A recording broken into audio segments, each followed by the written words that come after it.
untuk kita buat demonstrasi. Ya, maknanya kita tidak dikuasai oleh sesiapa. That one Mana is kita bebas bercakap, kita bebas melontarkan pandangan, pendapat dan sebagainya. You're talking about what? You're talking about street violence, you cerita pasal tidak ada law and order? What kind of anarchism are you talking about? Breakdown of law and order? No, I mean, maksud saya, dalam soal kepercayaan bahawa kita ini bebas sebebas-bebasnya. Maknanya kita tidak ada halangan, kita tidak ada hak, kita tidak boleh menyuarakan apa saja. Termasuk yang seperti yang kita laungkan, seperti human rights dan sebagainya. Ada pandangan. Kebebasan bersuara ialah fundamental. Kalau kita tidak ada kebebasan bersuara, termasuk kebebasan akhbar, kebebasan internet dan sebagainya, semua yang kita cerita lain ni is all academic, hanya teori saja. Kita tidak boleh bercapai.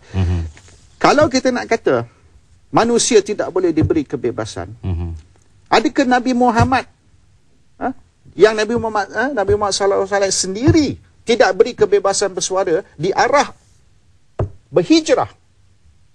Kalau tidak, Islam boleh berkembang ke di Mekah? Kalau tidak, Nabi Muhammad berhijrah ke Madinah, di mana kebebasan bersuara diberi, barulah Islam berkembang hari ini. Kalau tidak ada Islam hari ini. Kebebasan bersuara is fundamental. Baik. Kalau begitu, apa pandangan Raja sendiri? Adakah kebebasan itu lebih penting daripada kestabilan? What do you mean by kestabilan? Kestabilan dari segi orang tembak di mana jalan. negara yang stabil, sebuah negara yang stabil, kebebasan tetap kebebasan. Jadi kerajaan selalu associate kalau bebas sangat tidak ada kestabilan. Sebab apa you must associate kedua-dua tu? Kebebasan bersuara has got nothing to do with anarchy. Why, sebab apa you nak kata kalau kebebasan bersuara akan berlaku anarchy? It's two different issues. Memanglah kebetulannya memang satu benda yang berasingan, tetapi ia memerlukan paralel. Kestabilan dan kebebasan tu perlu ada. Mesti ada check and balance, dan maknanya sebuah negara yang seimbang. Tak begitu? Saya sudah dengar argument ni dah 10 tahun. Kalau kita beri kebebasan bersuara, orang Melayu dengan orang Cina akan bergaduh, akan berlaku 13 Mei.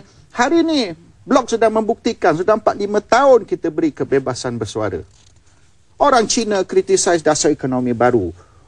Orang Melayu criticize tentang Cina monopoli bisnes. Tak ada pun Cina dengan Melayu nak bertetak parang. Dia orang hari ini Cina, Melayu, India, dia sudah matang. Dia sudah mereka sudah faham how to agree to disagree. Baik. Oleh kerana masa kita pendek, Raja, saya terus balik kepada blog. Apa pendapat Raja sendiri?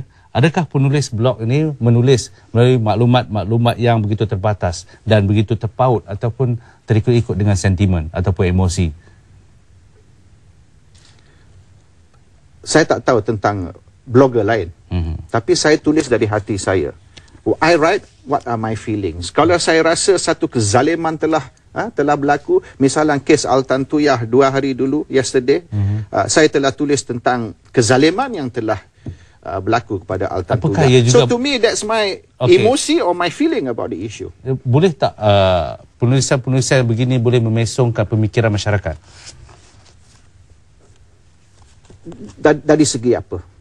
Ya, maksudnya kita menyampaikan maklumat kepada masyarakat. Maklumat, tetapi atas masyarakat terima tak terima. Satu masa dulu negara komunis cukup takut untuk menyampaikan maklumat-maklumat kepada negara Islam juga takut. Ya, maknanya hari ini banyak negara Islam tidak ada kebebasan bersuara. Raja, dari segi idealism, kemungkinan Raja sendiri melontar ideologi Raja dalam kes-kes tertentu menyebabkan masyarakat percaya, dan akhirnya mungkin kita dari segi kestabilan dan sebagainya seperti yang sebut kita tadi berakhir dengan kehancuran, tak begitu?